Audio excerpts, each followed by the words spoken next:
Assalamualaikum warahmatullahi wabarakatuh. Alhamdulillahilladzi hadan nasa ila hayatin thayyibatin fid dunya wal akhirati bisyari'atil Islam. Asyhadu an la ilaha illallah wahdahu la syarika lah dzul jalali wal ikram.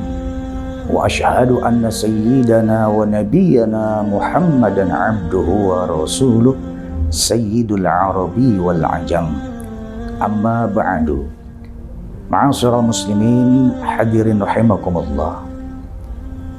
Ramadan adalah merupakan madrasah buat kita. Artinya apa? Artinya bahwa di dalam bulan Ramadan ini kita dilatih oleh Allah Subhanahu wa taala melalui pendidikan yang ada di bulan Ramadan. Akan tetapi di samping itu pula Ramadan juga merupakan rumah sakit buat kita, di mana tempat Ramadan ini menyembuhkan penyakit bukan saja badan, jasmani, tapi juga rohani kita melalui pelatihan puasa Ramadan.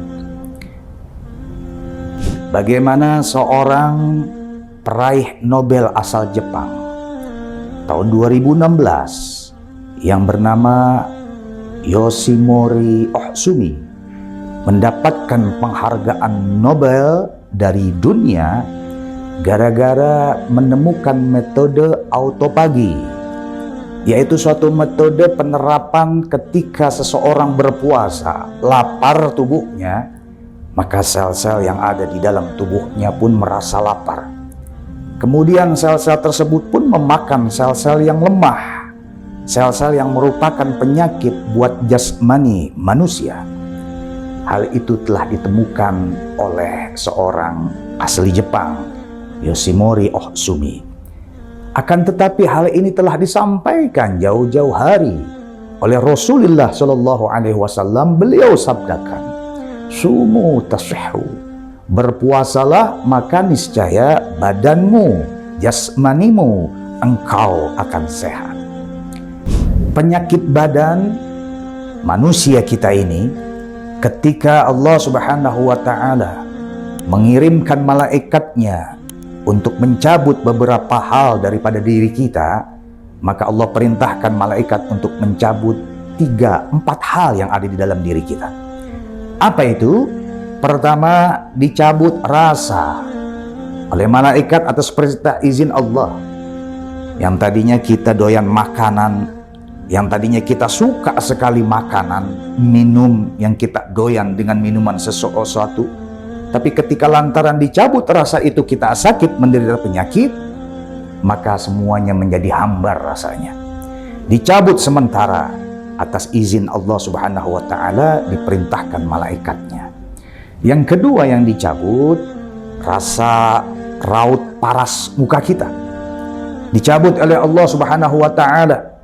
Ketika yang tadinya sehat, paras muka kita cerah bagi wanita cantik rupawan, buat lelaki rupawan, wanita cantik. Akan tetapi ketika penyakit menimpa manusia, coba lihat. Kita lihat saudara kita atau kita ngaca ketika sakit, ternyata muka kita pucat pasi bagaikan mayat.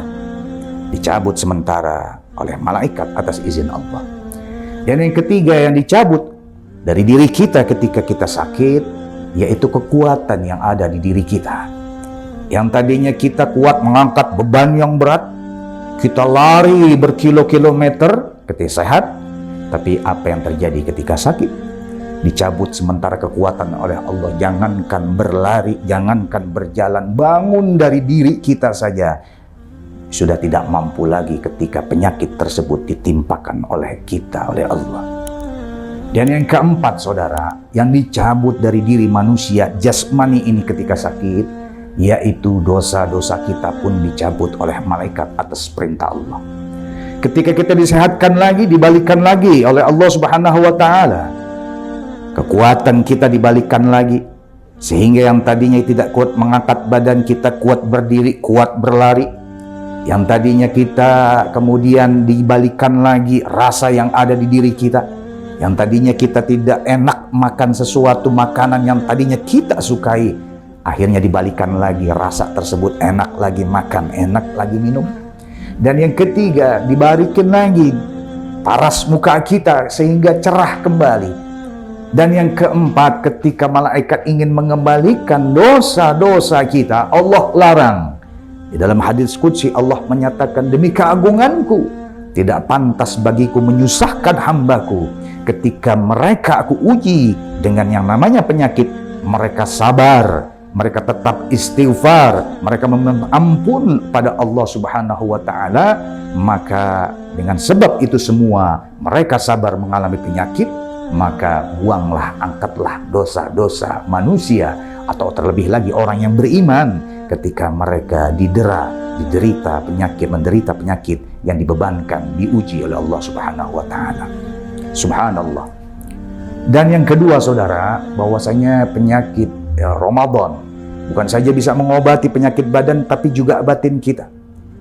Dalam Ramadan ini mari muhasabah terhadap penyakit-penyakit batin yang saat ini kita tidak tahu. Karena yang namanya penyakit batin, Al-Imam Al-Ghazali menyatakan perbedaan penyakit badan dan penyakit batin. Kalau penyakit badan, kata beliau Al-Imam Ghazali rahimahullah ta'ala, dokternya banyak. Kita terkena paru-paru, kanker, jantung, atau COVID-19, ketika itu banyak dokternya. Penyakit jantung nggak mempan ke puskesmas, lari ke RSUD. Nggak mempan ke RSUD, lari ke dokter spesialis. Nggak mempan di Indonesia, lari ke Singapura, lari ke Amerika. Dalam rangka kita ingin sembuh. Penyakit badan, dokternya banyak. Tapi penyakit batin, kata Imam Ghazali rahimahullah ta'ala, nggak ada dokternya yang bisa buka praktik, bisa mengobati penyakit batin tersebut. Nah, kesempatan Ramadan ini, dalam rangka kita muhasabah, dalam rangka kita mengobati bukan cuma penyakit badan, tapi juga penyakit batin. Dan yang kedua bedanya, bahwasanya penyakit badan dan batin itu, penyakit badan ini penyakit yang kita tahu sendiri, kita merasakan sendiri deritanya. Lain dengan penyakit batin.